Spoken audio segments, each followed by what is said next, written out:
my daddy said I could play his tier 10 tank. I only have tier 3 so far, but this one's really funny looking. Look, it has a really big head on top. I wonder how it works. Oh, someone, oh look, you can look all the way across the lake here. Oh, but there's a merry-go-round. I like merry-go-rounds. I didn't know that there's maps with lakes. And what are those arrows on the screen? What are these funny arrows? Well, look, there's an arrow. Wow, look, you can... Maybe it means there's something there. Let me shoot. Yeah. Oh, Daddy, I got someone. Oh, there's a light bulb. It's scary. Just want to say, hey guys, it's Klaus. Welcome to 9.21. Finally is here, and let's watch Warpack 07 from the Otter clan. Shout out to you guys. You guys are epic. In his Object 140, in that tank that received the buff. This game was right before the buff, you know, and I gotta tell you, it's about freaking time because it was getting almost unbearable, you know, this thing without being buffed. That, you know, before buff, this thing, I gotta tell you, well, so much frustration. I mean, you've got a tank, a Russian medium tank, tier 10, so you're always top tier, and you've got great mobility and camo and really good armor. It just got so tiring, and there was the flaw. There's a few pixels on the top of the turret that if a tier 10 TD loaded premium rounds could actually pen. So, you know, it was just one big disaster. I mean, you know, the gun shooting over and over and over accurately Russian style was just getting tiring, you know, and the quick reload and the over-the-top DPM was just, it was something that you really had to get used to, you know, like shooting so fast like this and having pretty much the fastest reload in the game, and pinpoint accuracy was just, it was getting tiring for people that had this tank. So, well, they didn't really change that. But there, see, now you can bounce some shots off the turret, because when you've got one of the fastest tanks with the best armor and the best gun depression in the Russian line, and some of the best camo and the best DPM and the best accuracy and soft stats, you know, you don't want to be running around there with a weak cupola, right? So thank God they buffed it, and let's watch Warpack here.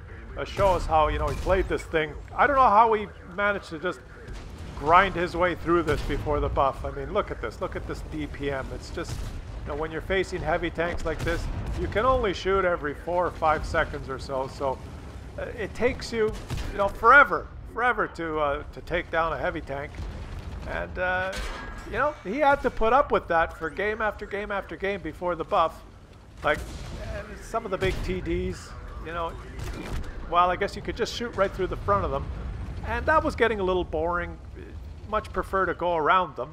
And so this thing, you know, all in all, it was tiring. It needed a change, and, you know, like being able to track people like this and having to reload faster than almost everyone's repair time, just really, the skill ceiling just wasn't enough to satisfy some people. So, you know, like being able to shoot every 4 seconds like this so a person can't repair was not something that was really being utilized. So, you know, it didn't really have to worry about that aspect of the tank. And, you know, of course, the shooting on the move, well, having the best soft stats so you could shoot on the move and not really aim, just auto lock on people, it just brings you down, you know. It just brings you down. Like shooting on the move like this is, why not just go play a leopard for a change, you know, so you can stop and sit still for 5 or 6 seconds till the aiming circle gets, you know, if you put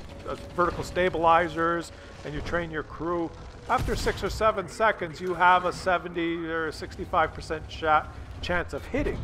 You know, why do you want to? And the bouncing off the turret was getting, you know, like, it's tiring. And if they happen to hit those 2 or 3 pixels near the cupola that were weak, you know, you'd get penned. And it gets awful tiring to submit a ticket every time. you know, once or twice every 100 games when someone pens your turret, and you gotta get on the World of Tanks site, you've gotta send in a ticket. There's something wrong with the Russian medium tank here. I was playing a game, and a Jagdpanzer 100 loaded heat, and he penned me.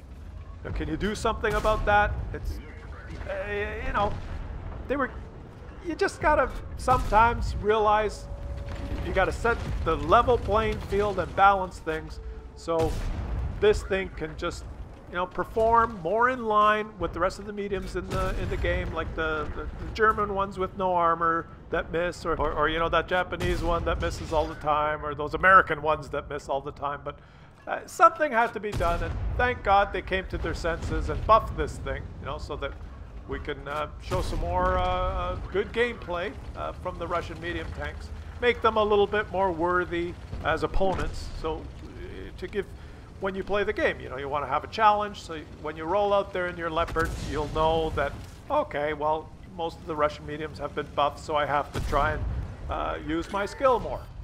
It's not enough to just outplay them and outmaneuver them and shoot them. You know, you have to do more, because why not? Everything in life have to be easy. Is because you see you know, why not have the Russian medium tanks have better camo than most of the light tanks, for example, right? Because, hey, you don't want them spotted all the time, right? You want to be able to have this thing so you can shoot from far away and not get detected. Because let's face it, most light tank drivers aren't going to spot for you, so you might as well be able to do it for yourself. And all in all, I think it balances out the game a little bit more. So maybe eventually there'll be more players that will go down the Russian line. So you could have 6 or 7 or 8 or 9 or 11 Russian medium tanks on each side every game. And in Clan Wars, we could have 15 versus 15, right? To make it even. You don't want a whole variety of tanks to play. You might as well have, like, if everyone just drove an Object 140 in Clan Wars, it would be much easier for the server and for the, you know, the queue time and people trying to decide what to play. Just have everyone in every clan, in every clan battle, have an Object 140, and then the playing field will be completely level. And, you know, better for everyone. So thank God that they finally, after a lot of complaints, and especially from the Eastern Bloc mentality countries, that for good reason, their patriotism and their pride in their you know, themselves, want to see the greatness of their tanks shine in this game.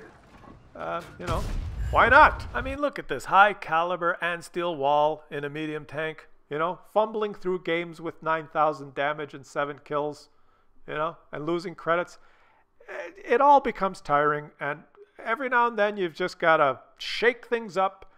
And thank God they make this thing better, because it just, I wasn't going to get one, but now, you know, now that it's been buffed, so it'll be a little bit better than this. I mean, who wants to run around like he did and do all that work just for one win? Might as well buff it a little bit so the game could be a little bit more enjoyable. And, you know, got to put a positive spin on things, because, you know, it doesn't pay to be negative. I'll tell you that much.